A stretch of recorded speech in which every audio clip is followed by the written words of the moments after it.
speaking skills. We will give you some tips for giving presentations, asking questions in class, and taking opportunities to speak in everyday life. Speaking in front of others is something that many people feel anxious about, especially if English is not your first language. However, there are some things you can do to help minimize your anxiety and to improve your speaking confidence. Perhaps one thing that makes you anxious is giving an oral presentation, a common type of assessment at university. Successful presentations depend on two things: content and style. Let's look first at content. Basically, you need to make sure you understand your content and know it well. You should be able to speak about your topic without slides or notes if necessary.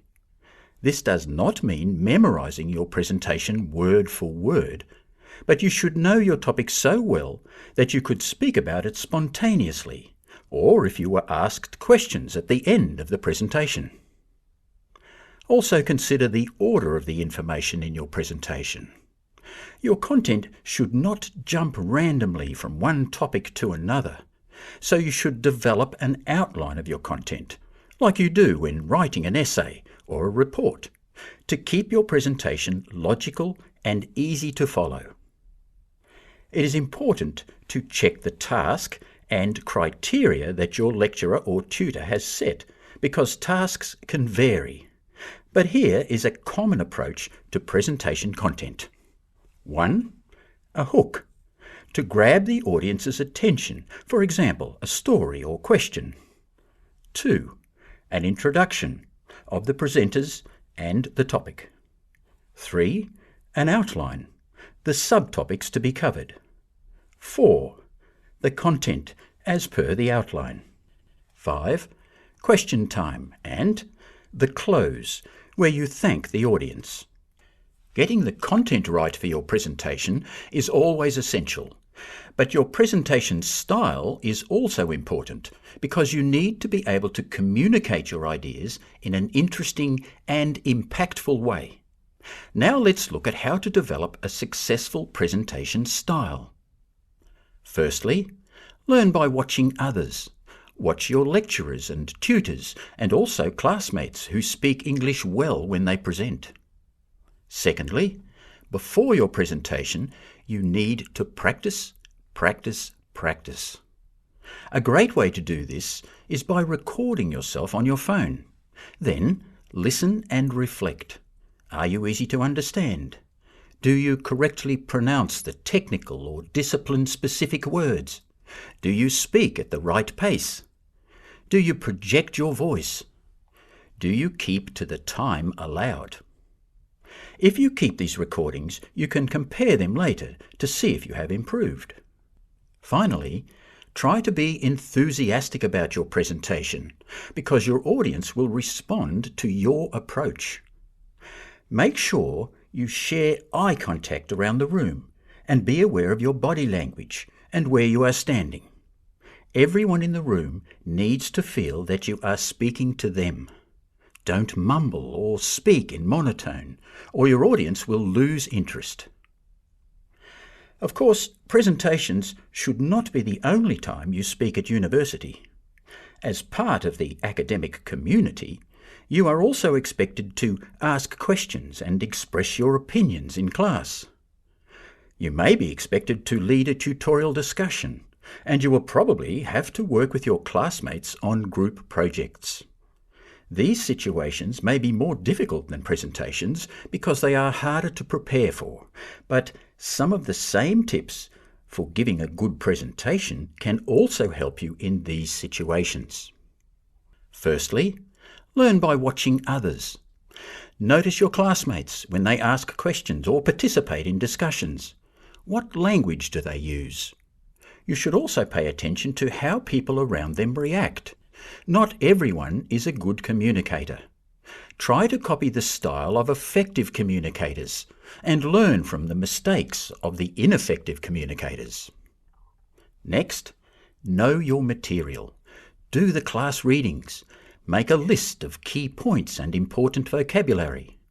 Prepare questions before the class and write them down. Not only will these strategies help you to learn the material, they will also help you to participate in class discussions. Finally, don't get discouraged or angry if people misunderstand you or react to what you are saying in an unexpected way. This happens to everyone from time to time. Remember that communicating is a two-way street. Listeners need to make as much effort as speakers. Also remember that the more you speak in English, the better you will get. So you need to speak in English at every opportunity. This means both at university and away from it in your everyday life. If you are an international student, you may have housemates and friends from your own country who share your language and culture. Although this can be comforting, it can also have a negative effect on your English-speaking skills. If you are in a situation where most of the people around you speak your language, then you need to find other opportunities to speak English. You could join a club at the university, or sign up for an event with Griffith mates. You could start an international study group, or attend an English help or library workshop. You could also agree to have English-only days at your house. If you increase the amount of time you speak English every day, you will start to see an improvement, not just with your speaking skills, but also with your reading, writing, and listening skills as well. If you have difficulties in listening, you're not alone. This is one of the most common problems for English learners. It's frustrating and embarrassing when you can't understand spoken English, but in this lesson, I'm going to explain why it's so difficult and teach you how to improve. Listening to English and successfully understanding it is difficult for 3 reasons. First, many English words are pronounced differently from their written form. We have words with silent letters, like thought, island, and muscle. Also, many letters can be pronounced in different ways, like the A in apple, father, and game. Second, when native speakers talk fast, we link the words together. Native speakers often connect the words when speaking fast. We don't pronounce every individual word clearly. So, the question, "How are you feeling today?" sounds like, "How are you feeling today?" "I'm going to have lunch" sounds like, "I'm gonna have lunch." This linking happens in all spoken English sentences, and it's one big reason that it's so difficult to understand.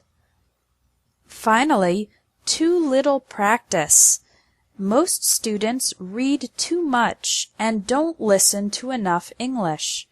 But remember that babies and young children learn English by listening first and reading later. So English listening practice is essential. Okay, now that you know why listening is difficult, here is how to improve it. There are 2 ways: practicing every day and practicing the right way. Tip number 1 is to practice every day. Create the habit of listening to English for 15 minutes daily. Even if you're busy and you don't have much time, you can listen while driving to work or school, taking public transportation, exercising, or doing housework. Now, what should you listen to? Here are 3 sites with great audio and accompanying text. VOA Special English for American English News, for British English News and Lifestyle, and elo.org for dialogues and conversations in many different accents of English. Tip number 2 is to practice the right way. What does this mean? Well, there is a right way and a wrong way to practice English listening. The wrong way to do English listening practice is to try to listen once. You don't understand every word and you get frustrated, so you give up and stop practicing after the first try. To do English listening practice the right way, the first step is to relax and know that it's completely normal to have limited understanding the first time you listen. You need to listen at least 3 times. Listen the first time for the general topics. Don't try to understand every word, just try to understand the main ideas. Listen again and now try to understand some more specific details. Again, remember that it's okay not to catch every word. Listen the third time while reading the transcript, the text. Now you can pay attention to the individual words and see if your previous understanding was correct. This type of listening, from more general to more specific, is the most effective way to practice and improve your English listening ability. Your action item for today is to try it. Go to one of the websites linked under this video and listen to one program 3 times. If you practice English listening every day for 15 minutes and you practice the right way, listening 3 times to the same audio from general to specific, your understanding of spoken English is guaranteed to improve fast.